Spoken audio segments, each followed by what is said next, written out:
ক্যান্সারের ঝুঁকি বাড়ায় প্লাস্টিকের সবচেয়ে বেশি কোন কালারে, তাও আবার ৩০০%। জেনে নেই তাহলে।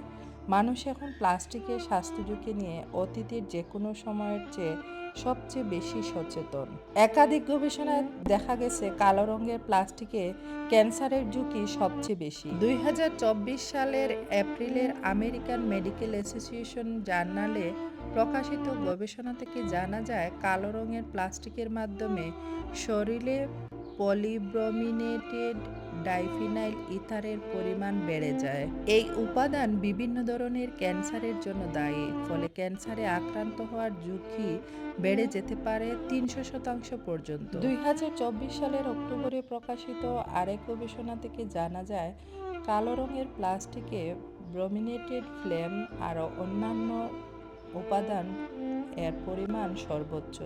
২০৩ ধরনের কালো রঙের প্লাস্টিকের উপর চালানো গবেষণায় দেখা গেছে সব ধরনের কালো প্লাস্টিকই শরীরের জন্য মারাত্মক ক্ষতিকর। এই প্লাস্টিককে যেভাবেই ব্যবহার করেন না কেন, এর মাধ্যমে ক্ষতিকর উপাদানগুলো মানবদেহ ও পরিবেশের জন্য সবচেয়ে বেশি ঝুঁকিপূর্ণ এবং ক্যান্সারের ঝুঁকি বাড়াচ্ছে। নিউরোটক্সিডিটির অন্যতম কারণ এই বিষাক্ত রাসায়নিকের। আল্লাহ সুবহানাহু ওয়া তাআলা সবাইকে ক্যান্সার মুক্ত জীবনযাপন করার